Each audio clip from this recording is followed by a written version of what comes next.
Beneath the glittering chandeliers of the Vanderbilt mansion, where power and fortune ruled every breath, a single moment changed everything.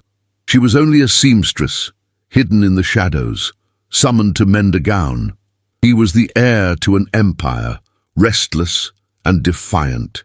Yet in the hush of that fateful evening, their eyes met, and one reckless kiss defied the iron laws of society. What began as a scandal would become a battle between duty and desire, between the weight of fortune and the strength of love. Tell me, from where are you listening to this story? And do you believe love can truly triumph over the judgment of an unforgiving world? New York City, winter of 1883. The snow fell in fine, deliberate flakes that morning, coating the cobbled streets of Manhattan with a hush that seemed almost reverent. Inside a narrow brick building nestled between a bakery and a tobacconist's shop, the warm flicker of candlelight danced across bolts of fabric. The small workroom smelled faintly of starch, beeswax, and lavender sachets long faded. It was here, beneath a modest, lace-curtained window, that Margaret Whitfield bent over her needle with the quiet devotion of a woman whose artistry lived in every stitch. Her fingers moved swiftly, gracefully, coaxing silk and taffeta into delicate pleats, her brow lightly furrowed in concentration. She wore a simple slate-grey dress with a fitted bodice, the collar buttoned to her throat, sleeves rolled just above the wrist to keep the cuffs from soiling. A faded linen apron shielded her skirt, and her chestnut-brown hair, threaded with hints of auburn, was twisted into a neat chignon, though rebellious strands curled softly at her temples. Across the room, seated in a worn velvet armchair, Evelyn Whitfield observed her daughter with a faint smile. Once known for her elegance, Evelyn now wore a wool shawl over her shoulders and kept her hands folded tightly in her lap to hide the slight tremor that came with the cold. "You shaped the world, Maggie," she murmured, her voice tender but tinged with the fatigue of long years. "One gown at a time." Margaret smiled without looking up. "The world just doesn't know it yet." Outside, carriages clattered past, but the Whitfield women remained in their quiet refuge, transforming bolts of fine fabric into masterpieces for women who would never learn their names. On that morning, Margaret hemmed a gown of sapphire silk, ordered for a Mrs. Wentworth, a senator's wife, its color deep as the Hudson at night. She had never worn anything so fine, yet she dreamed, often and quietly. In moments of solitude, she imagined what it might feel like to glide across a ballroom, to hear her name whispered with admiration instead of pity, to be seen, not as a servant, not as a craftsman, but as a woman. By early afternoon, as she tidied her table and folded yards of brocade, a knock at the door startled them both. Margaret opened it to find a young messenger in livery, his cheeks pink from the cold. "Miss Whitfield?" he asked. "There's been an emergency at the Vanderbilt residence. A gown has torn, and they've requested your immediate assistance. You're to come at once." Margaret blinked, stunned. "This evening? The dinner begins at 7. You'll be expected by 6. Without waiting for a response, he handed her a folded slip of parchment and vanished into the snow. Evelyn reached for the paper as Margaret closed the door. "It's their seal," she whispered, running her fingers over the golden crest. "The Vanderbilts." The very name conjured images of opulence beyond imagining. Ballrooms lit by gaslight chandeliers, crystal decanters, gloves of kid leather, and gowns stitched with pearls. Margaret stood still for a moment, unsure whether to feel dread or disbelief. "They wouldn't summon you unless they were desperate," her mother added gently. "You must go." "But I've nothing to wear." "You're not there to be admired," Evelyn interrupted, her tone firm despite the rasp in her breath. "You're there to do what you do better than anyone." Margaret hesitated, then nodded, already reaching for her sewing kit, the scissors, the ivory-handled needles wrapped in muslin. She washed her hands twice, changed into a clean cotton dress, and wrapped herself in her thickest wool cloak. The carriage that arrived at dusk bore the Vanderbilt crest on its door, and when she stepped inside, Margaret could no longer deny that she was being carried into a world unlike any she had ever known. By the time she arrived, the mansion on Fifth Avenue was alight with hundreds of gas lamps, its windows aglow like a palace in a fairy tale. Liveried footmen opened the door with practiced precision, and Margaret was ushered swiftly through back corridors and up a narrow stairwell, past marble statues and velvet drapes that seemed too luxurious to even look at. She was brought to a small dressing room where a lady's maid, red-faced and breathless, handed her a ball gown of blush pink silk. The right sleeve had torn at the seam.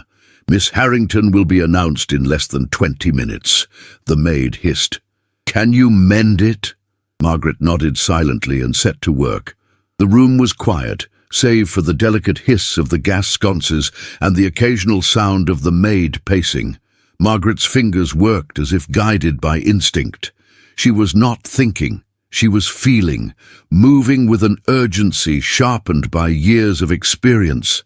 When she finished, the seam was nearly invisible. "Go now," the maid urged. "Down that hallway, through the East Ballroom, cut across the corner to avoid the guests." But as Margaret emerged, clutching her sewing kit to her chest, she took a wrong turn, and suddenly she stood at the threshold of the main ballroom. The sight took her breath away. Chandeliers, heavy with crystal prisms, glowed like stars overhead. The floor, polished like a mirror, reflected the swirl of silk and satin in colors she had only seen in dreams: emerald, ivory, scarlet. A quartet played a gentle waltz. Gold-rimmed goblets sparkled in candlelight. Conversations floated in refined murmurs. The air smelled of roses, champagne, and ambition. Margaret froze, her body half in shadow, the warmth of the room enveloping her in a haze of disbelief. She moved quietly along the edge, eyes lowered, attempting to vanish into the marbled walls. But her presence, modest though it was, did not go unnoticed. Charles Vanderbilt II, heir to the empire, had just turned from a polite but dull conversation with a railroad magnate's daughter. Standing tall in his evening coat, with a white cravat fastened neatly at his throat and a gold watch glinting at his waist, he looked every inch the picture of prestige, until he saw her. A woman at the edge of the room, not painted in color, not jeweled or perfumed, but real, poised, intent, almost ghost-like in her quiet dignity. Their eyes met, just for a moment, but in that moment, something shifted. He tilted his head slightly, intrigued, and though Margaret turned away quickly, her heart now racing in her chest, the weight of his gaze remained. She had not meant to be seen, and yet somehow she had been, not as a servant, not as a seamstress, as a woman he would not forget. The ballroom shimmered like a dream woven of candlelight and crystal. Gentle strains of a Strauss waltz floated from the orchestra at the far end, each note polished and precise, choreographed like the couples gliding across the parquet floor. But for Charles Vanderbilt II, the son of one of the richest men in America, the music rang hollow. He stood near the gilded columns, a glass of champagne untouched in his hand, his expression one of elegant detachment. Dressed in the finest formal wear a tailor could offer, black tailcoat with satin lapels, ivory waistcoat, and polished shoes that reflected the chandeliers above, he looked every inch the Vanderbilt heir. Yet his thoughts wandered far from the sparkle of debutantes and titled guests. The evening had been endless, the same conversations, the same practiced smiles, the same parade of eligible daughters glancing at him over lace fans and crystal flutes. Their laughter floated like perfume, sweet, light, and utterly forgettable. He turned away from the latest introduction, murmuring something polite, and stepped into the periphery of the ballroom, seeking refuge near the long windows. The night air pressed cool against the glass, a sharp contrast to the suffocating warmth of the crowded room. He sighed, loosening his white gloves, with the impatience of a man who had inherited too much too soon. and found little in it to satisfy him.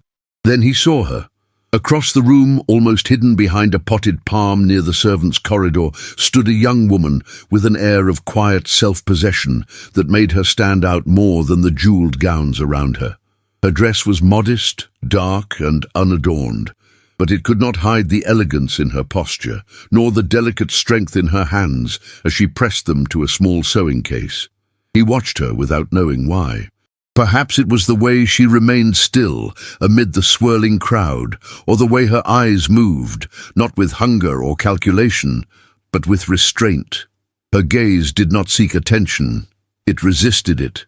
She turned her head slightly, and for the briefest moment, their eyes met. Not the glance of a lady toward a suitor, not the gaze of a servant toward a master. It was something else, something honest. And in that flicker of connection, something shifted in Charles's chest, like a thread pulled taut. He set down his untouched champagne and crossed the room. Margaret felt him approach before she saw him. The air seemed to change, a ripple of unease passing through the dancers, like fabric disturbed by an unseen hand. She kept her head lowered, but her heart betrayed her with its sudden violent rhythm. He stopped before her. "I believe you've sown your way straight into the center of a storm," he said gently, his voice low and smooth, laced with a warmth that startled her. She looked up then, her breath caught in her throat. He was taller than she remembered, impossibly polished, with eyes the color of burnished hazel, and a smile that did not quite reach his mouth, but lit something beneath it. "I meant no intrusion, sir," she replied quietly. "I was only trying to leave unnoticed." "A curious goal," he murmured, "for someone who looks as though she belongs in oil and gold frame." She blushed deeply, the words cutting through her carefully built armor. "I'm a seamstress," she said with dignity, "not a guest." "That explains your grace, then," he said, tilting his head. "It's practiced, earned." She lowered her gaze again, trying to ignore the way her throat tightened. "You shouldn't speak to me this way," she said softly. "Not here, not like this." "And yet," he replied, stepping slightly closer, "I can't seem to stop." Their words were few, but the silence between them said far more.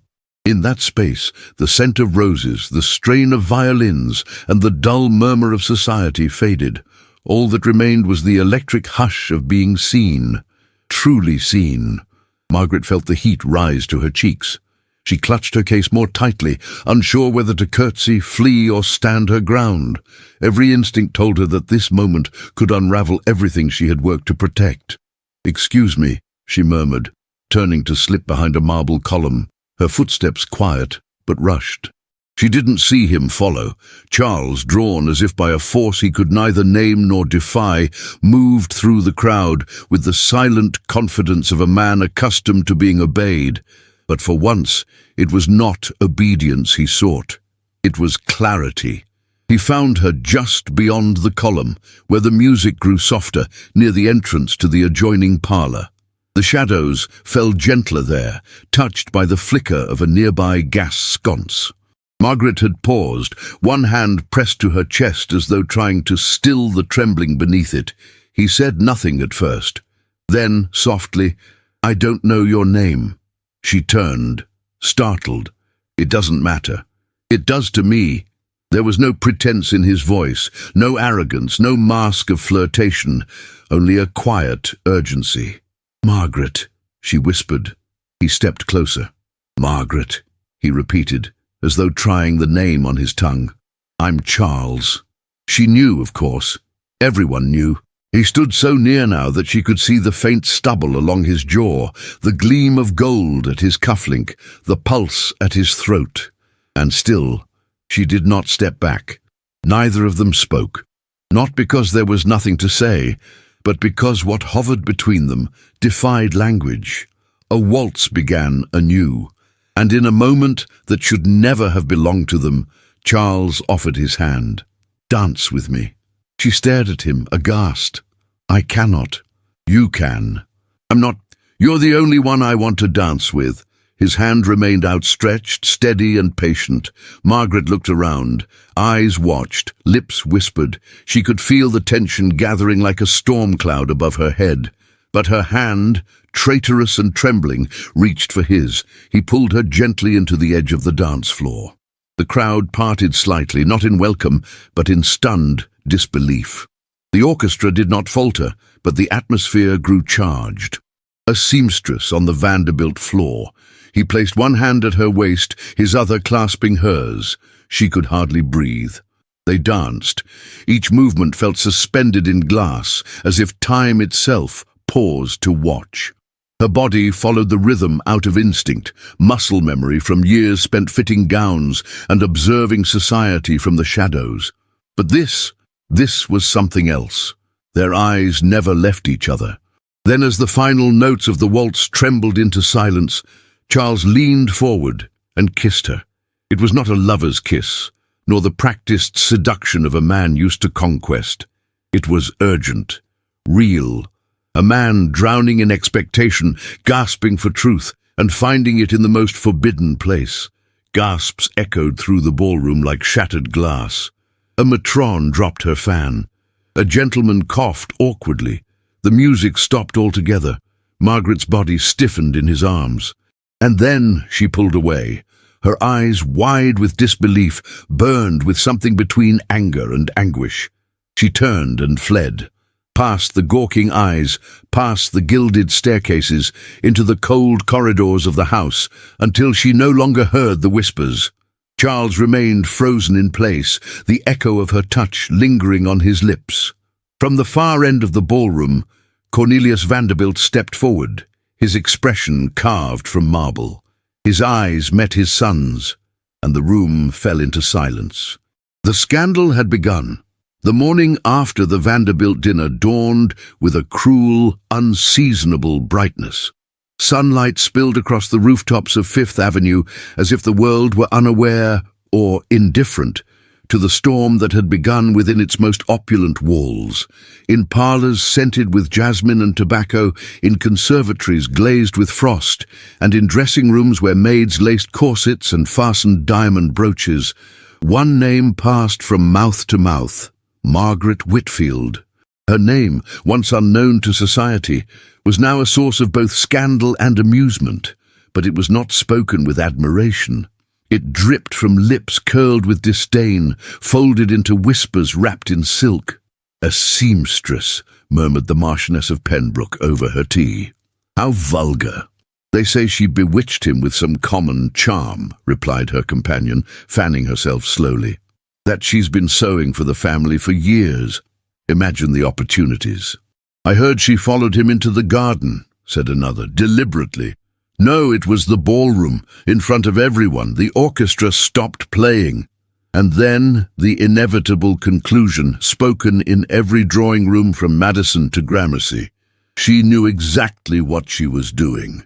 The story changed shape with every retelling, but the ending remained the same. Margaret Whitfield, a young woman of no fortune and no name, had dared to draw the attention of Charles Vanderbilt II, and for that she would be punished, mercilessly, elegantly, and without hesitation. Among those leading the charge was Isabella Harrington. She had watched from across the ballroom the night before, her lips parted in shock, her gloved hand tightening around her fan until the ivory snapped. The humiliation had not been hers directly, but she felt it like a lash across her pride. Isabella had spent 2 seasons cultivating her place beside Charles. Every conversation carefully measured, every gown designed to flatter, every glance calculated. She had listened to his frustrations, laughed at his ironies, danced every opening waltz. And then, a seamstress, a nobody.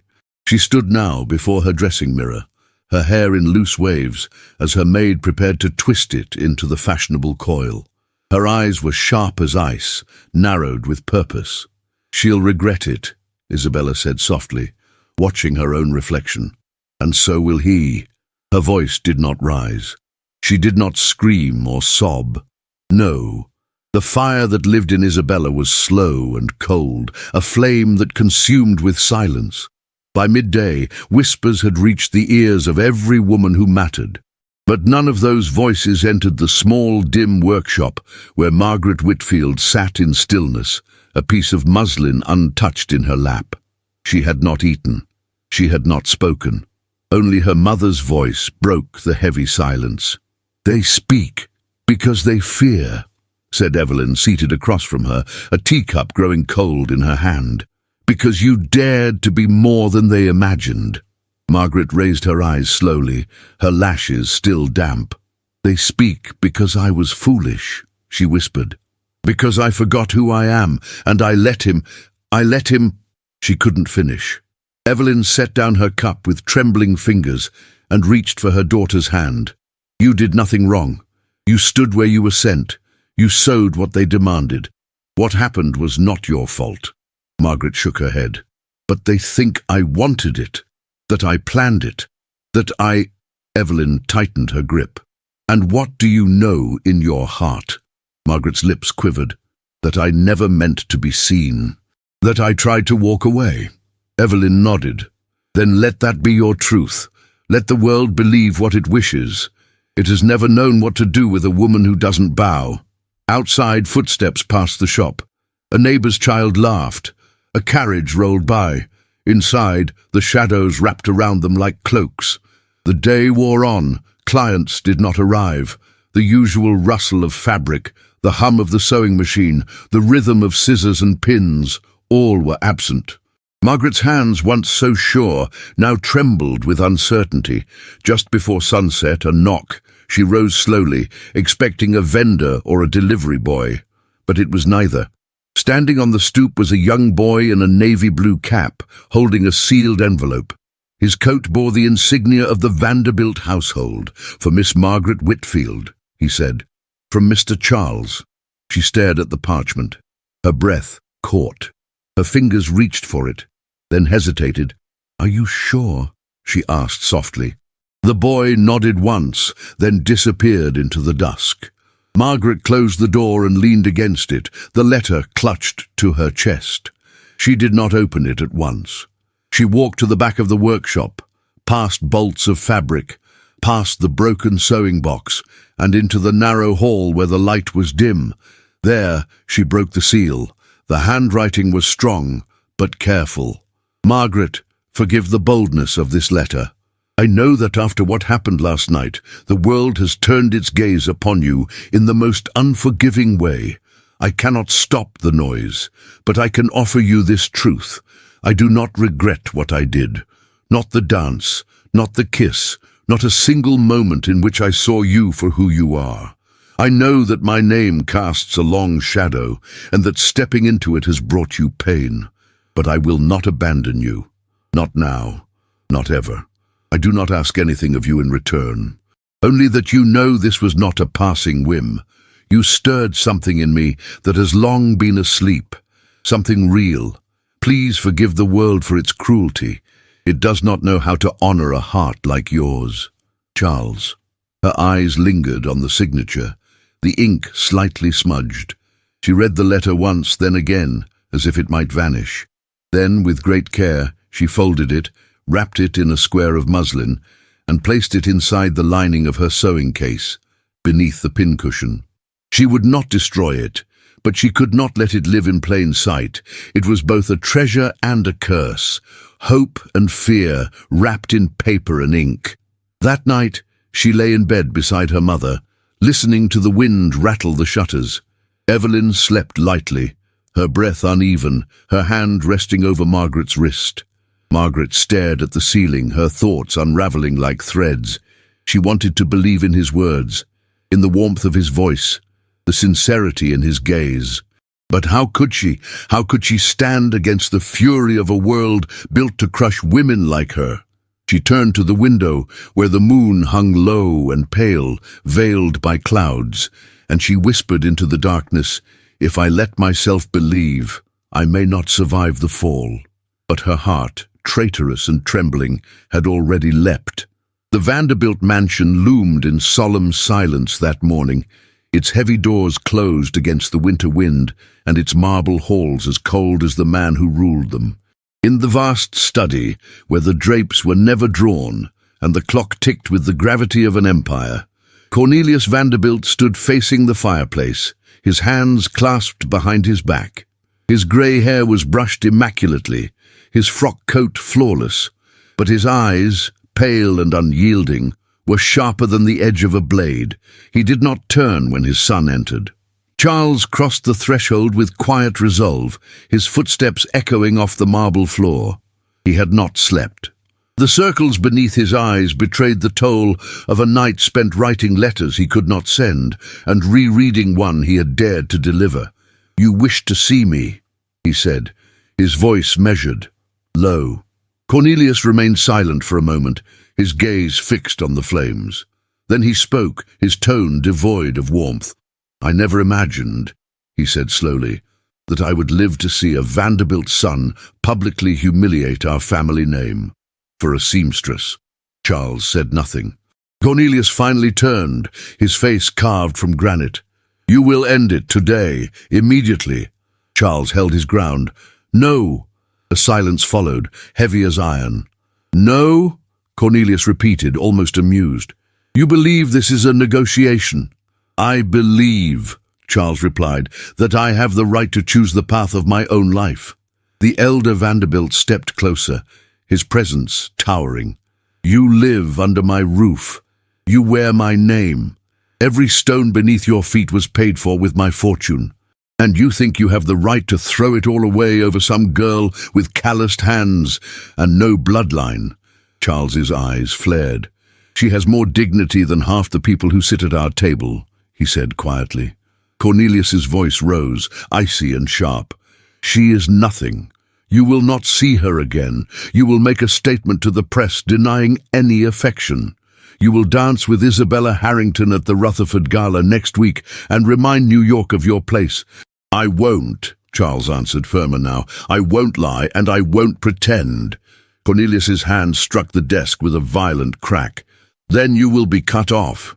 The words fell like a verdict. "I will rewrite the will. Your name will vanish from the holdings, the railroads, the banks, the estates, all of it will go to your cousin Edgar. You will have nothing." Charles breathed in slowly. His jaw clenched, but his voice remained steady. "Then so be it." Cornelius stared at him, incredulous. "You're willing to destroy your future for a woman who cannot even stand beside you in a ballroom?" Charles met his father's gaze without flinching. "She's the only person in that room who made me feel like a man, not a title." For a long, bitter moment, neither spoke. Then Cornelius turned his back, returning to the fire. "Very well," he said coldly. "You may walk toward your ruin, but she will not." Charles's eyes narrowed. "What are you saying?" "I won't touch you, Charles. You've made your choice. But the girl, Margaret, she can be persuaded." Charles took a step forward, fists clenched at his sides. "If you harm her—" "Don't be dramatic," Cornelius interrupted. "I won't need to lift a finger. I only need to remind her of what awaits a woman who attaches herself to scandal. No work, no future, no place." Charles's heart pounded. He turned and left the room without another word, knowing that his father, silent, methodical, relentless, would now begin to move the wheels of society against the woman he loved. That same afternoon, in the tea rooms and garden parlors of Upper Manhattan, Isabella Harrington began her performance. With calculated grace, she drifted from one conversation to the next, dressed in a velvet walking gown of periwinkle blue, her voice soft and wounded. "I worry for Charles," she sighed to the Baroness of Astor Hill. "He's been confused lately." "You mean the girl?" the Baroness whispered. Isabella's eyes filled with feigned sorrow. "She's been working for the family for years, I suppose. It was inevitable he'd notice her. She's clever that way, always appearing just when he's most vulnerable. And you think she—" "Oh, I would never accuse anyone of manipulation," Isabella said gently. "But one must protect young men from such illusions." But by evening, the story had transformed again. Margaret had seduced Charles. She had plotted to elevate herself through the affections of a Vanderbilt. She had feigned innocence to hide ambition. And in her small workshop on East 22nd Street, Margaret Whitfield felt the walls closing in. Letters stopped arriving. Clients cancelled their orders. A banker's wife returned a half-finished gown without explanation. The silence was louder than the gossip itself. At home, Evelyn grew pale and quieter each day, her hands shaking when she held her teacup. Margaret sat by the window, watching the snow drift in soft flurries past the glass, her heart a tangle of guilt and defiance. She clutched Charles's letter, still hidden beneath her pincushion, and pressed it to her chest. Was she leading him to ruin? Had her presence already cost him more than she had any right to ask? And yet... She closed her eyes and remembered the sound of his voice in the quiet corner of the ballroom, the way he had looked at her, not as a conquest, not as a scandal, but as if she mattered, as if she were his equal. That night, long after the city had gone to sleep, Margaret wrapped her shawl around her shoulders and stepped into the cold. The streets were hushed, and the lamps glowed like stars shrouded in fog. She walked with purpose, her boots crunching softly in the snow, until she reached the wrought-iron gate of the Vanderbilt gardens. And there, beneath the branches of a bare sycamore, he waited. Charles stepped forward the moment he saw her, his breath misting in the air. "You came." "I had to," she whispered. They stood facing each other, the distance between them filled with unspoken truths. "I heard what your father said," she said quietly. "I know what they're saying about me." Charles's eyes darkened. "None of it matters." "But it does," she replied, her voice trembling. "They'll destroy you, Charles. I see it happening already, and she faltered. "I don't want to be the reason your name becomes a warning." He stepped closer, reaching for her hand. "You're not a reason. You're the only thing that makes any of it mean something." She looked up at him, eyes shining with unshed tears. "I'm afraid," she confessed. "So am I," he whispered. His fingers grazed her cheek just once, with reverence. Not a kiss, not a claim, a promise. The silence between them grew tender, fragile. "We're not children," she said. "We don't live in stories. The world isn't kind to people like me." "No," he said softly, "but I will be." And in that stolen hour beneath the sycamore tree, they stood like fugitives from a world that would not forgive them, two hearts beating against the weight of inheritance, of expectation, of fear. They did not kiss. They did not swear eternal vows. But when she placed her hand gently over his heart, and he covered it with his own, it was more binding than anything spoken aloud. They would face what came, together. The morning air in New York was sharp with the chill of late January, and the city, wrapped in its winter coat of grey, moved with the slow elegance of a world too rich to rush. Gaslight flickered through the frost-covered panes of shop windows, and the clatter of hooves echoed between rows of brownstones, elegant and indifferent to the private heartbreaks carried in silence behind closed doors. Inside the modest workroom on East 22nd Street, the silence was unusual. No thread hummed beneath Margaret's fingertips. No chalk lines traced delicate fabric. No client waited with her gloves in hand. Only the ticking of the wall clock dared to mark time, each second an intrusion on her thoughts. She sat alone at her sewing table, unmoving, staring down at a length of ivory satin that would never be cut. Her mother's voice, faint from the adjoining room, called to her gently, and Margaret rose to pour a cup of tea, her hands trembling slightly, though she tried to hide it. But she was not prepared for what awaited her beyond that morning's fragile calm. Shortly before noon, a familiar bell above the front door jingled. Margaret straightened her shoulders and stepped into the parlour, her posture calm, her gaze steady. There stood Mrs. Henley, wife of a prominent banker, draped in mink, her cheeks flushed from the cold, or perhaps from something less kind. Margaret smiled faintly. "Good morning, Mrs. Henley. I have the fitting ready." "I won't be staying," the woman interrupted, her tone clipped. Margaret blinked. I beg your pardon." Mrs. Henley placed a parcel on the counter, tied in a crisp blue ribbon. The dress Margaret had worked on for weeks. "I'll be taking my commissions elsewhere, you understand, I'm sure." Margaret's throat tightened. "Is there something wrong with the alterations?" "No, the stitching is fine." She gave a pointed look. "But reputation, Miss Whitfield, is like silk. Once stained, it cannot be restored." For a moment, Margaret could not move.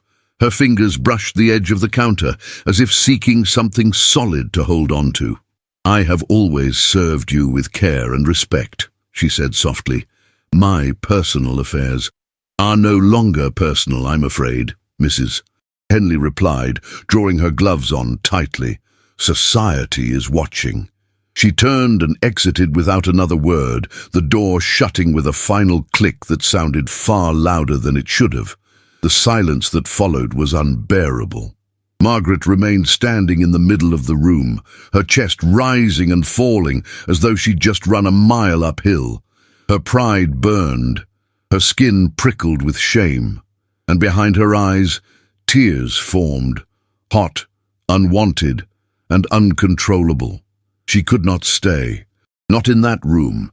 Not in that moment. She grabbed her shawl and stepped outside, letting the cold slap her cheeks red.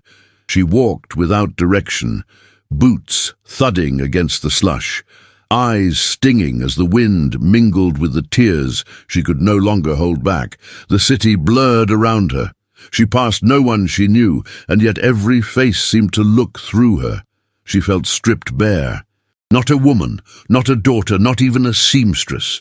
Only a name dragged through the dust of gossip and ruined in the drawing rooms of people she had never met. By the time she reached her building again, her limbs were numb and her spirit heavier than it had ever been. She climbed the stairs slowly, each step echoing with defeat. Inside, she found her mother, resting on the chaise, her face unusually pale, her breath shallow. "Mother!" Margaret rushed to her side, kneeling. "You didn't answer when I called earlier. Are you in pain?" Evelyn opened her eyes and gave a weary smile. "Just tired, my darling. The cold gets into my bones more easily these days." Margaret wrapped a blanket over her shoulders and kissed her forehead, hiding the panic rising in her throat.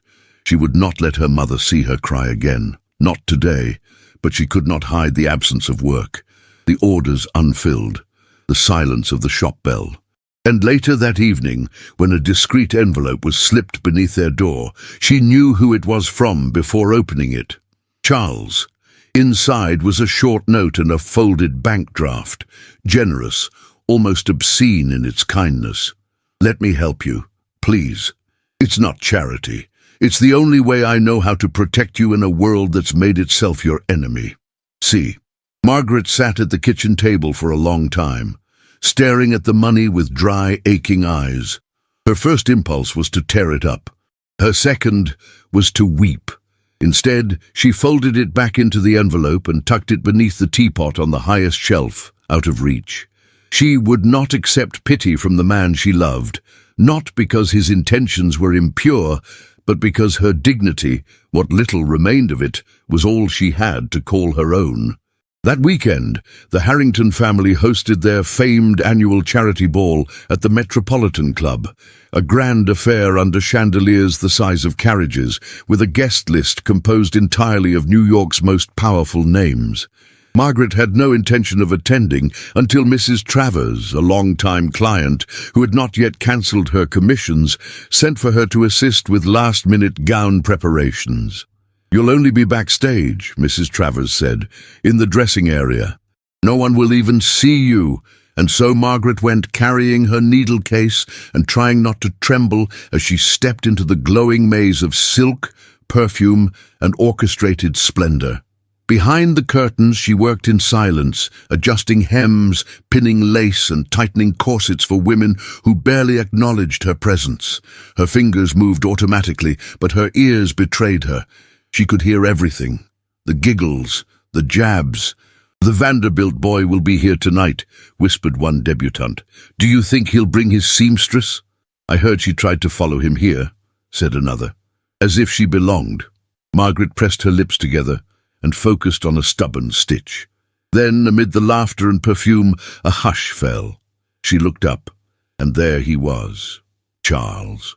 Standing tall in his formal black, hair neatly combed, his expression unreadable. At his side, radiant in a gown of pale green silk, her dark curls artfully arranged and diamonds glittering at her throat, stood Isabella Harrington. Margaret's heart clenched. Isabella smiled up at him, her hand lightly placed on his arm, her posture regal. When the music began, she turned to him with the soft elegance of a woman born to be adored. And he did not pull away. He led her onto the dance floor. They waltzed. Their bodies moved with perfect precision, the steps rehearsed, practiced. The entire room watched, murmuring approval. From behind the curtain, Margaret stood frozen, her hands numb, her breath shallow. She told herself it was only performance, that he was pretending, that he had no choice. But reason failed against the stab of the sight. She turned away. And this time she did not cry. She only stitched, the needle passing through satin as if it could sew her heart back together. But no seam would ever hide the rip. The wind howled down East 22nd Street that morning, rattling shutters and sending dust into corners long forgotten. A grey veil hung over New York City, as if even the sky could feel the weight pressing upon the quiet workshop where Margaret Whitfield had lived and worked in near silence for the past several days. The fire in the hearth burned low, more smoke than flame, and the kettle atop the stove gave only half-hearted steam. Margaret stood hunched beside it, her fingers red from cold and wear, her thoughts too heavy to be chased away by tea or light. Her mother had not risen from bed. It was not just weariness this time. It was something deeper, something that clung to Evelyn's breath and made her skin too pale, her voice too faint. Margaret carried the cup of tea into the bedroom, setting it gently beside the pillow. Evelyn turned her head weakly, offering a wan smile, but made no effort to sit up. "Just a little tired, my darling," she murmured. "It's nothing." But Margaret knew better. She pressed her lips together, trying not to show the fear rising in her chest. She tucked the blanket more tightly around Evelyn's shoulders and brushed a strand of silvered hair away from her temple. "I'll call for Dr. Fenwick this afternoon," she said gently, "and I'll fetch the cough tonic. It will help you rest." Evelyn opened her eyes then, those same grey-blue eyes Margaret saw in the mirror every day, and tried to protest. "We can't afford—" "Hush!"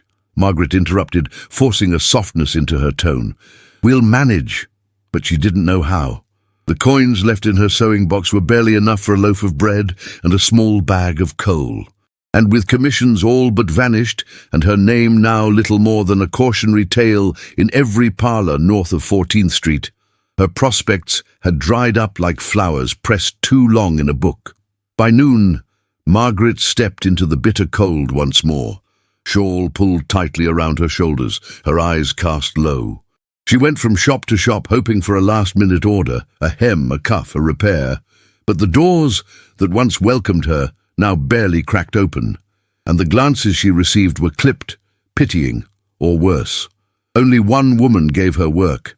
Mrs. Langworthy, a widow known for her sharp tongue and elaborate taste, summoned Margaret to her townhouse in Gramercy Park. "You may mend the lace on my evening gloves," the woman said, barely glancing up as Margaret entered. "And let us not pretend we haven't all heard what's been said about you. Still, I admire a woman who knows how to use her charms. Not all scandals are career-ending, you know, just the poorly managed ones."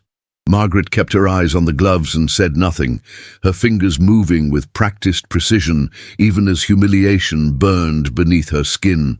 The payment was paltry. The laughter was not.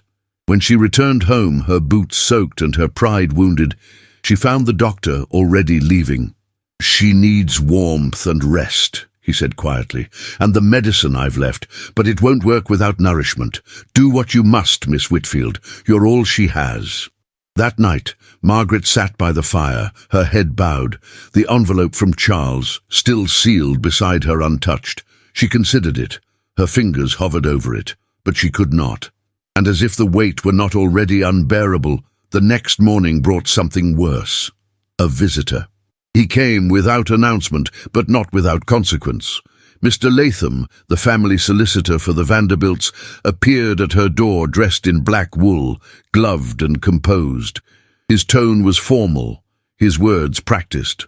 "I come on behalf of Mr. Cornelius Vanderbilt," he said, extending an envelope thick with weight and implication. "My client wishes to offer a settlement in exchange for discretion and departure." Margaret stared at him, unmoving. "Departure," she echoed. The man cleared his throat. "It is believed that your continued presence in the city may cause difficulty for all parties. This is not a threat, Miss Whitfield. It is a proposal. You may leave quietly, with dignity, and begin anew elsewhere." She said nothing. He placed the envelope on the counter, its contents unmistakable. Money, too much to refuse, and far too much to accept. "Consider what's best for you, for your mother," he added gently. "This world, it's not kind to women who remain once they've been cast out." Margaret lifted her eyes then, and for the first time in days, they sparked. "Tell Mr. Vanderbilt," she said quietly, "that I am not for sale, and neither is my silence." She placed the envelope back into Mr. Latham's hand. He bowed, murmured something about regret, and left. The door shut behind him with finality. Margaret stood for a long moment, shaking, then collapsed into the nearest chair, the tears coming now, not from shame, but from exhaustion, fury, and the unbearable weight of knowing just how far power could reach. The next day, New York society received its next great scandal. At the unveiling of the new portrait wing at the National Academy of Design, Charles Vanderbilt stood before a crowd of journalists and patrons and with measured boldness declared the following. "Art," he said, "is meant to reflect truth. And if truth is something to be feared, then we are not patrons, we are cowards." There was a pause, silence, and then, without prompting, he added, "I love Margaret Whitfield. She has been slandered for daring to be seen. But I will not apologize for having seen her." The gasps that followed echoed louder than applause. Later, in a marble hall filled with silk gowns and monocled stairs, Cornelius Vanderbilt heard the news and crushed his wineglass in his hand. The scandal flared anew. Editors rushed to print. Society buzzed. But in a small, quiet workshop, Margaret stood at the window, her eyes filled not with fear, but something harder, something fiercer, resolve. She had been pushed, mocked, ridiculed. But she was not broken, not yet. Winter tightened its grip on New York City, blanketing its cobbled avenues and brownstone facades with a silence that felt colder than the snow. The wind, sharp and unapologetic, swept through Fifth Avenue as if it too had joined the ranks of those eager to tear apart a name that society had once ignored and now could not stop repeating. Margaret Whitfield. The name was no longer spoken with indifference. It was whispered behind silk fans, printed in scandal sheets, and immortalized in charcoal caricatures sold at street corners for 5 cents apiece. One such drawing depicted her with exaggerated eyes and thread spools in her hair, clinging to a towering figure labeled the Vanderbilt Fortune, as if it were a lifeboat. Above the illustration ran the caption, "The seamstress who sewed her way into a legacy." It hurt more than Margaret would ever admit. Each morning, she watched Evelyn sleep while the city around them continued its slow, merciless trial. She kept the windows shuttered now, not for the cold, but to keep out the stares of neighbors who paused outside, pretending to tie shoelaces as their glances slid toward her door. Their pity was worse than their judgment, and yet she refused to hide. She took in what little work still came. She kept her shoulders straight. And when she walked through the market with her basket nearly empty, she lifted her chin, as if she carried pearls instead of bruises. Still, the humiliation bled in quiet ways. At a small tailoring shop where she once delivered trims, the shopgirl offered her a used bundle of lace and called it fitting for a girl in her position. A seamstress she had once trained now refused to meet her eyes. And the newsboys, bless their ignorance, shouted her name each afternoon from the corners, selling scandal like candy. But it was Isabella Harrington who struck the cruelest blow. The invitation arrived by hand. Written in elegant script on thick vellum, it bore the Harrington crest and a polite formality that concealed its venom. Margaret was invited to an intimate dinner, hosted by the Harringtons for their patrons and artisans, an event, the note explained, to celebrate the fine work of those who serve beauty through craft. Evelyn, too weak to rise from bed, frowned as Margaret read the card aloud. "Will she be there?" Evelyn asked softly. Margaret hesitated. "Yes." "Then be careful."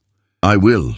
And so, on a Thursday evening chilled by frost and ill omens, Margaret arrived at the Harrington mansion in a borrowed shawl and her neatest dress.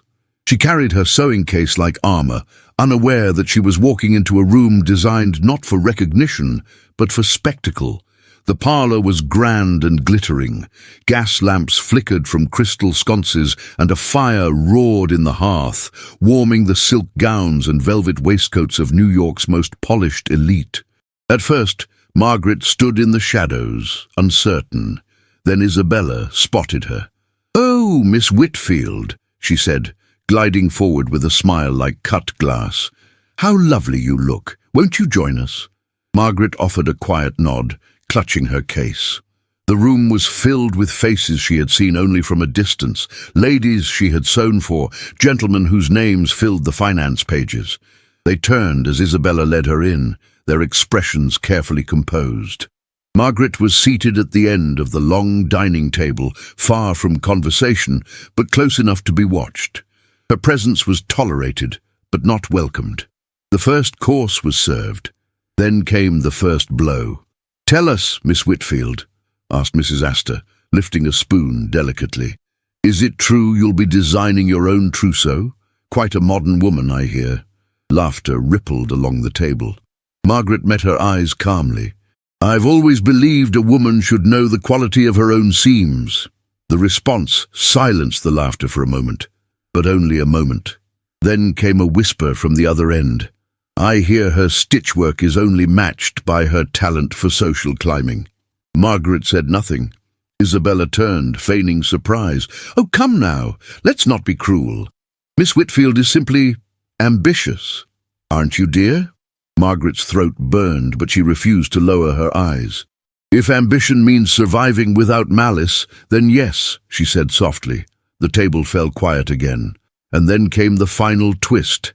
Isabella rose with her glass, smiling sweetly. "To Charles," she said, "may he find his way back to the path from which he has so publicly strayed." Everyone drank, everyone except Margaret. The humiliation was complete, but she did not cry. She sat with her spine straight, her lips composed, and her dignity intact. If they wished to break her, they would have to try harder. The moment passed, conversations resumed, servants cleared plates, and then, as if conjured by the very fire of the room, Charles Vanderbilt appeared in the doorway. The entire table fell still. He was dressed simply, no cravat, no ornament, but the weight of his presence needed no embellishment. His eyes scanned the room until they found Margaret. He crossed to her without a word, each step echoing like a declaration. Margaret stood, startled. Charles turned to the room. "My apologies for the interruption," he said, voice calm but resolute. "I hadn't realized this was a performance." Isabella stepped forward, still smiling. "Charles, we were just insulting a woman with more courage than this entire table combined," he said. "Yes, I gathered." Gasps fluttered like birds. He turned to Margaret, his voice softer. "You don't belong here." "I was invited," she replied quietly. "And I am uninviting you," he said. "Not from society, but from this farce." He offered his hand. Margaret hesitated only a breath before placing hers in it. He turned to the room once more. "I have nothing to hide. I love Margaret Whitfield, and I will not pretend otherwise to please those who have mistaken cruelty for elegance." Silence. Shock. Stares. And then, as he led Margaret toward the door, a sound, a chair being pushed back. Lady Beatrice Wycliffe, widow of a prominent senator, stood slowly. She tapped her glass with a spoon. "I believe," she said, her voice steady, "that I would like to order a gown from Miss Whitfield." And with that, she raised her glass, not to Charles, not to Isabella, but to Margaret. The room, uncertain, followed suit. Margaret said nothing as she stepped into the night air, her hand still in Charles's, but her heart beat with something new, not fear, not shame, but the quiet, burning promise that dignity, when held with grace, was stronger than any scandal. And love, when dared in the open, was the boldest defiance of all. The drawing room of the Vanderbilt mansion was lit only by the dim winter sun filtering through frosted windows. Shadows clung to the walls, and the silence inside felt carved from ice.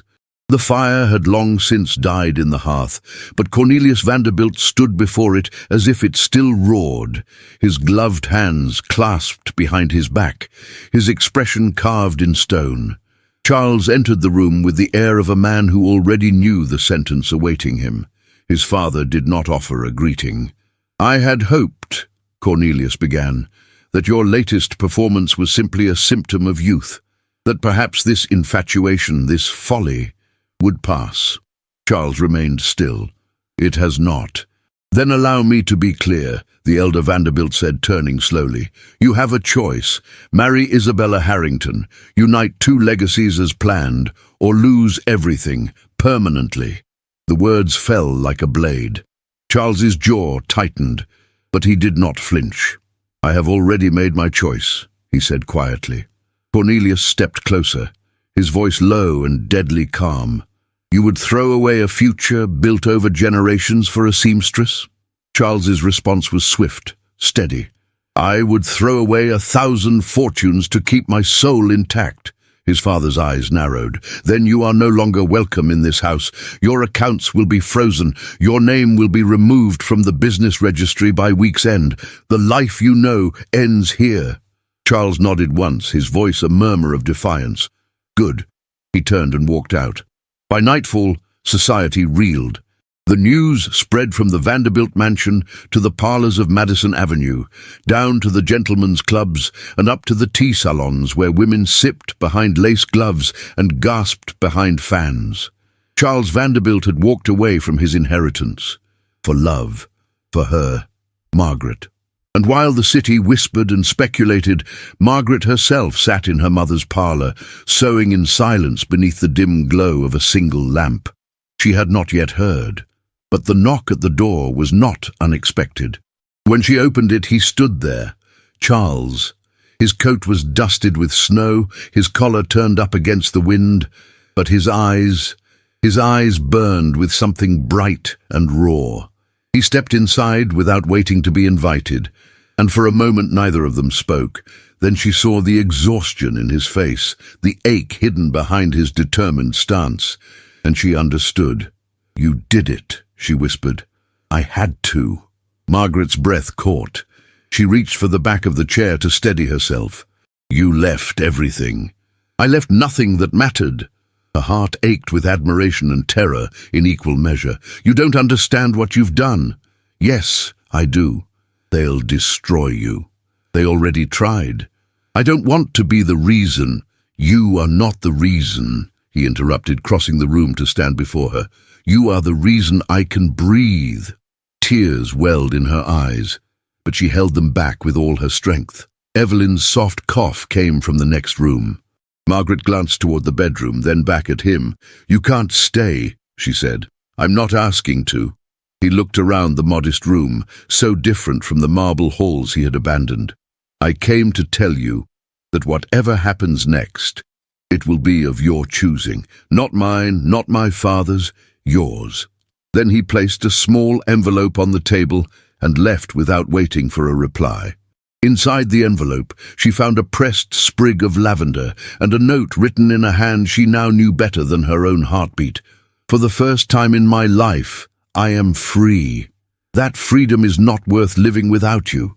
She clutched it to her chest, her eyes stinging, but with love the weight only grew heavier. The following day brought a fresh torment. Isabella Harrington, radiant in emerald silk and fury, appeared in the company of two of her society confidants at a popular cafe, where her voice carried just enough for the reporters at the neighboring table to overhear. "It's tragic, truly," she said, sipping her chocolate. "They say her father was dismissed from a bank for embezzlement.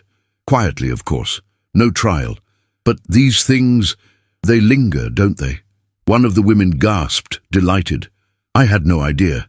Oh, darling," Isabella replied, her voice like honey over glass. "There's much the Whitfields have kept hidden." Within days, the gossip had a life of its own. Margaret, unaware of the lie's origin, heard it first from a shopkeeper's wife. "Some say your father left town in disgrace," the woman whispered, peering around before adding, "I never believed it, of course. But people talk." Margaret froze, her body rooted to the street. It was not true. Her father had died when she was still a girl, quietly, honorably, a clerk with clean books and little to leave behind. But now his memory was being used to tarnish hers, and she knew precisely who had started it.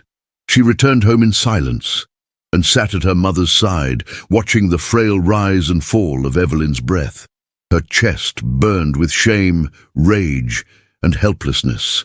What kind of life could she give her mother now? What kind of future could she offer Charles? She stood before the cracked mirror above the hearth, searching her own reflection for answers. Her gown was faded, her hair pinned simply. Her face held traces of sorrow, yes, but also defiance. She touched the pendant she wore, a small silver locket her father had given her, and in that still moment, the decision began to form in her heart. A woman could not let a man give up the world for her, not unless she was willing to face that world at his side or walk away entirely. She stepped into the night with the wind pressing against her cheeks, her shawl pulled tight, her breath visible in the cold. Each step was heavy, but she kept walking, because love, no matter how noble, demanded courage, and she had never needed courage more than now. Snow fell in silent flurries across the rooftops of Manhattan, covering the city in a delicate hush that belied the storm stirring behind shuttered doors and aching hearts.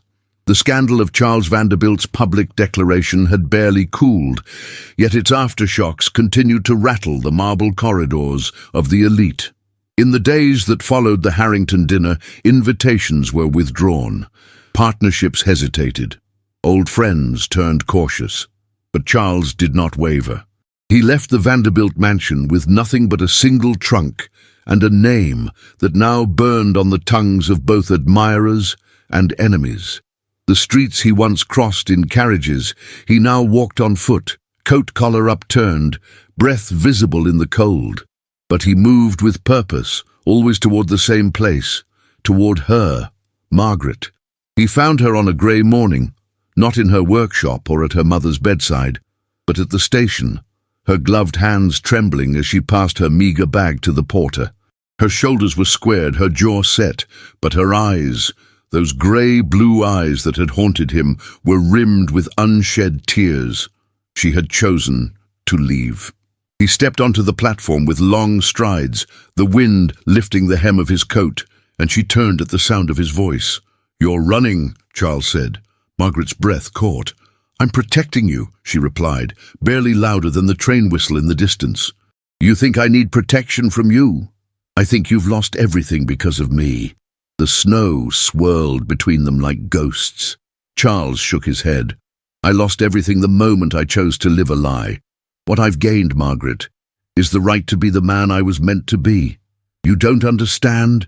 "I understand perfectly," he said, stepping closer. "You're afraid. So am I. But fear won't save us. It won't feed your mother. It won't clear your father's name. It won't heal what's already broken." Her gaze faltered at the mention of her father. "You've heard," she whispered. He nodded. "The rumor. Yes. And you still came." "I came because I searched. I looked through the records myself, Margaret. The bank documents, the ledgers, the accusations made and withdrawn. Your father was never convicted of anything. He was blamed by men who wanted a scapegoat after a failed investment. He died with his name unproven, not disgraced. Margaret's knees nearly buckled, but she remained standing. "I never knew," she murmured. "No one wanted you to," Charles said gently. "Least of all Isabella." Tears escaped down her cheeks, silent and unbidden. "I can't let you live like this," she said, "without your inheritance, without your future." He reached for her hand. She did not pull away.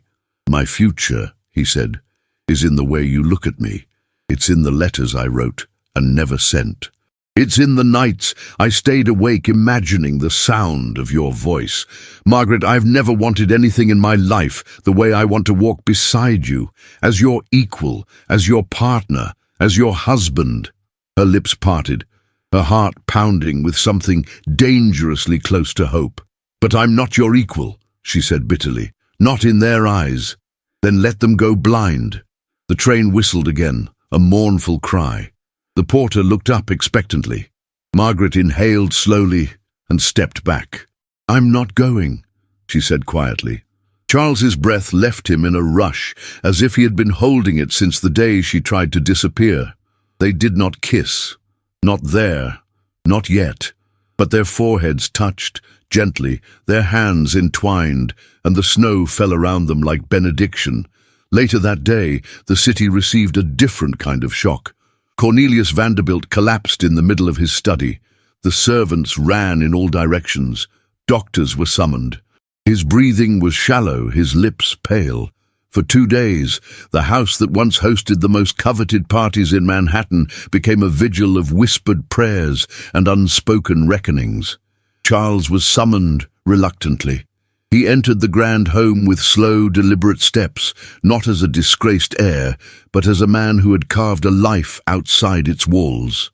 He found his father propped against pillows, his hands trembling, but his gaze still sharp. "You're here," Cornelius rasped. "I am." There was a long silence. "You've ruined everything," the old man said. Charles didn't respond. Cornelius turned his head slightly. "But you didn't run." "No." The older man closed his eyes briefly. When he opened them again, something softer flickered there, something Charles had never seen in him. "I saw the paper," Cornelius whispered. "The girl's father. You were right." Charles sat beside the bed. It was never about being right. Cornelius studied his son's face, his breathing shallow. "She's strong," he murmured. "Stronger than I expected." Charles smiled faintly. "She always was." Cornelius closed his eyes once more. This time he did not speak, but the message had been given, not a blessing, not an apology, a quiet surrender. Across town, in the modest parlor where frost still clung to the window pane, Evelyn Whitfield lay beneath a quilt, her skin waxen, her breath shallow. Margaret sat beside her, smoothing a damp cloth across her brow. "You always wanted love," Evelyn murmured. "Not like this," Margaret replied, "not with war at every doorstep." Her mother's lips curled faintly. "Every love worth having must survive the siege." Margaret's throat tightened. "You think we'll make it?" "I think," Evelyn whispered, "that love without courage is only half-lived." Tears welled in Margaret's eyes as her mother reached for her hand. "I have lived enough," Evelyn said. "Now it's your turn." Night fell over the city, wrapping it in velvet silence. Gas lamps flickered behind frosted glass. Carriages passed, wheels muffled by snow, and in the hearts of two souls who had risked everything, love began to take root, not in fantasy, not in wealth, but in truth. A truth hard-earned, a truth worth everything. The snow had stopped falling the morning the city awoke to whispers of the wedding. Pale light broke through silvered clouds, casting a muted glow over the rooftops of Manhattan, as though the sky itself had chosen reverence. And behind the grand windows of parlors and breakfast rooms, people spoke of only one thing. Charles Vanderbilt, heir-turned-renegade, was marrying Margaret Whitfield, the seamstress who had nearly been ruined, and yet had refused to bow. The announcement had not come in a formal notice in the society pages. It had not been sealed with a family crest, nor signed by matriarchs or dowagers. It arrived instead like a quiet wind that rustled lace curtains and unsettled fine china, a soft rebellion made flesh. There would be no ballrooms filled with foreign nobility, no royal cousins, no extravagant processions down Fifth Avenue, but there would be a wedding, and the guest list, though modest, included those who mattered, those who had chosen truth over spectacle. In a warm upper chamber on the west side of the city, Margaret stood before a tall mirror, her hands smoothing the bodice of a gown she had stitched herself in quiet hours by lamplight. The silk, a rich shade of champagne, hugged her frame with elegant restraint. The neckline curved gently over her collarbones, modest but feminine. Tiny pearl buttons, fastened one by Evelyn's trembling hands just days before, ran along her spine like a whispered blessing.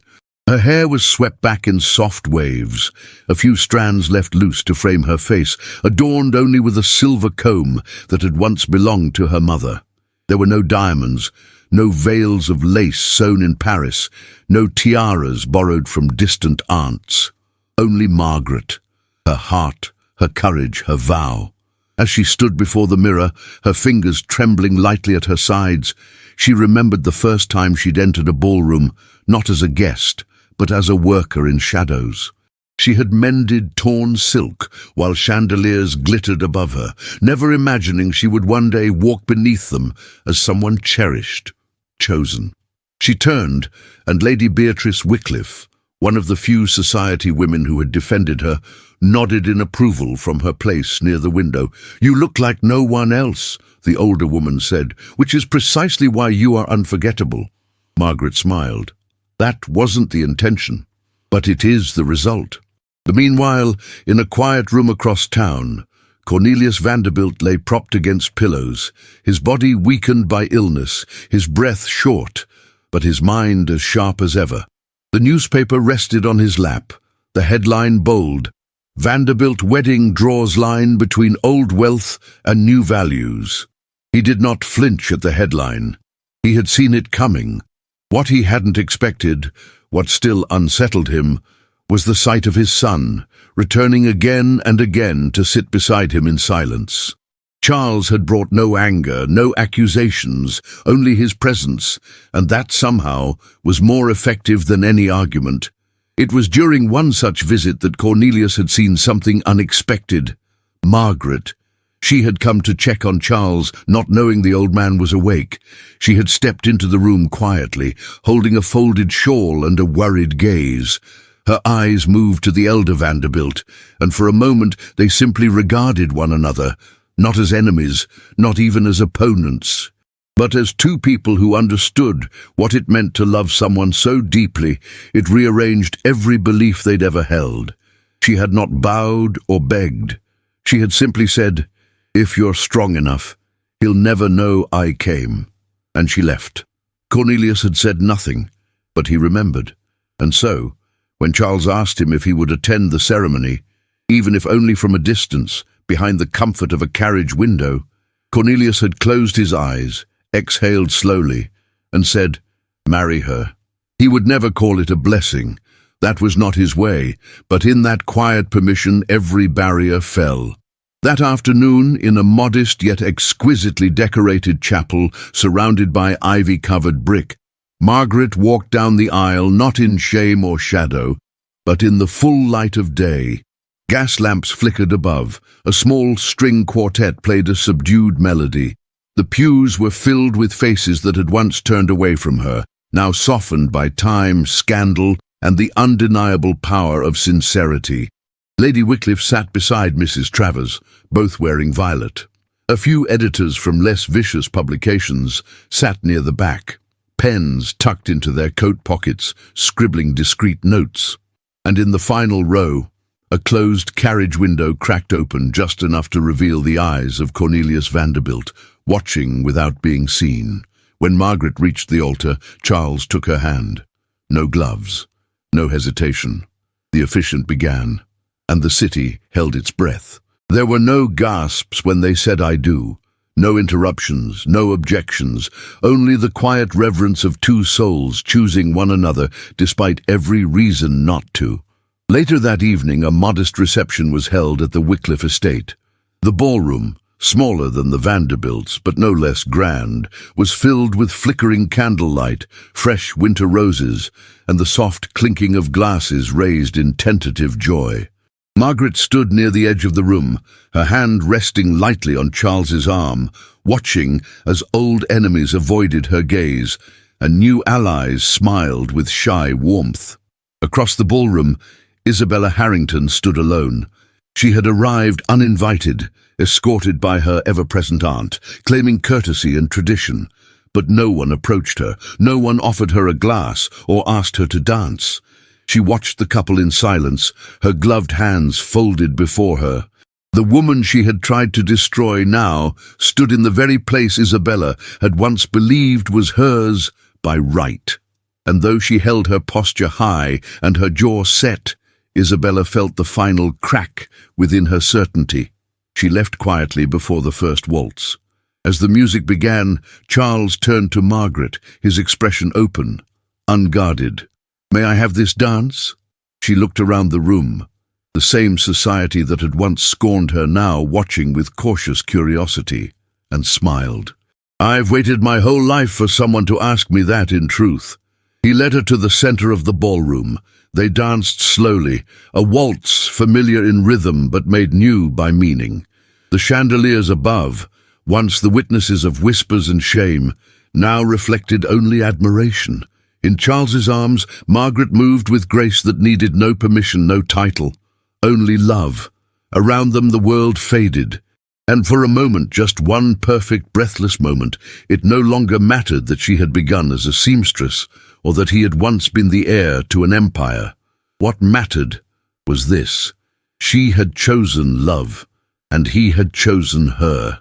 Together, they had sewn a future from torn fabric, stitched with defiance, trimmed in dignity, and bound forever in devotion.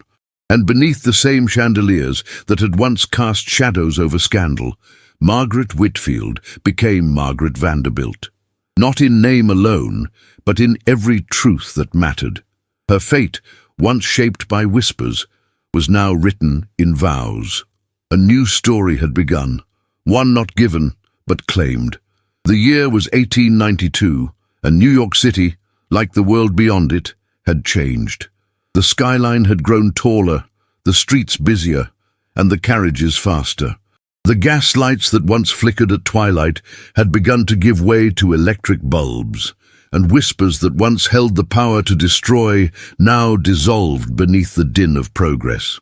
But amidst the noise and transformation, at the edge of Gramercy Park, there stood a townhouse wrapped in ivy, its windows aglow with warmth and memory. Inside, the scent of fresh bread and old books mingled with laughter. A small boy, no older than 7, darted across the parlor with a wooden train clutched in his hand, his dark curls bouncing, his cheeks flushed with joy. Behind him followed a girl with ribbons in her braids and the quiet composure of someone who had inherited both discipline and grace. In the doorway, Margaret stood watching them with a smile that deepened every line at the corners of her eyes. Time had softened her face, but not her spirit. She wore a pale house gown, her sleeves rolled to the elbows, and the edges of a hem she was stitching peeked from her sewing basket nearby. From the study came the sound of a page turning. Charles, now older, his hair streaked with grey at the temples, still carried the same steady light in his eyes. He had left behind the boardrooms and headlines long ago, trading them for a quieter legacy, one built in pages and people, not numbers and fortunes. He had written 3 books on ethics, labor, and industrial reform, and had helped fund schools for working-class children. But the greatest title he had ever claimed was husband and father. The children were theirs, born not from convenience or social duty, but from a love that had defied an empire. From the mantel, a photograph in sepia tones showed their wedding day. Behind the glass, Margaret's silk gown still glowed with the same quiet strength. Another frame held a small silver comb, the one her mother had placed in her hair that morning, the morning Evelyn had been well enough to see her daughter walk toward joy. Evelyn they had buried 3 years later, beneath the weeping willow in Greenwood Cemetery. Her gravestone carved simply, she taught her daughter how to love with courage. And Cornelius Vanderbilt, long past, had left behind an empire that did not remember him kindly nor cruelly, but with the complex respect earned by men who changed when it mattered most. He had attended only one family dinner after the wedding, silent, tired but present, and it had been enough. Isabella Harrington, once the jewel of the season, now lived in London with her second husband, a minor aristocrat whose fortune had vanished in a failed railway venture. She had not been invited to the funeral of her aunt, nor had she returned to New York since. Her name had slowly faded from the circles she once ruled. Some said she lived quietly, others whispered of bitterness. None knew for certain.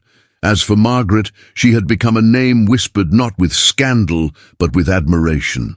She had opened her own atelier 2 years after the wedding, not to chase prestige, but to employ women like she once had been, talented, invisible, overlooked. The sign above the door read, "Whitfield and Cumberder Fine Dressmakers," and behind its windows dreams were sewn with care. Her daughter, now 5, had inherited her father's eyes and her mother's stillness. She sat beside Margaret in the mornings, learning to thread needles with solemn determination. Her son, more restless, had already asked 100 questions that week, all of which Charles answered as if each were the most important inquiry in the world. That evening, after the children were asleep, Margaret and Charles sat in the back garden beneath a canopy of late spring blossoms. The same stars that had once watched them suffer now shimmered above them in silence, bearing witness to their triumph. "Do you ever regret it?" Margaret asked softly, her hand resting on his. He turned to her, surprised. "What?" "Walking away from all of it." Charles looked up at the sky, then back to her. "I didn't walk away," he said. "I walked towards something." She smiled, her eyes glistening. "And did you find it?" He leaned in, his lips brushing her knuckles with the reverence of a man still astonished by his own good fortune. "I found you," he said. "That was always the destination." They sat there, the scent of jasmine between them, the distant hum of the city a lullaby to all they had built. The world had changed. They had changed. But love, true, tested, unshaken love, had endured. And though she had once been nothing more than a seamstress in the shadows, Margaret Whitfield Vanderbilt had become something far greater. She had become the woman who taught New York that worth was not worn, it was earned, and that one kiss, once whispered in scandal beneath chandeliers, had been the beginning of everything. In a world ruled by fortune, reputation, and appearances, Margaret and Charles dared to choose love. Their journey reminds us that true courage is not found in grand gestures, but in quiet moments, when we stand firm for the ones we love, even when the world tells us not to. Margaret began as a seamstress, overlooked and ridiculed by society, but she held on to her dignity, her dreams, and her heart. And in the end, it was not wealth or legacy that triumphed, but the unwavering bond between two souls who refused to give up on each other. This story teaches us that love, when chosen with courage, can reshape destiny. If this tale touched your heart, tell us in the comments what moment moved you the most.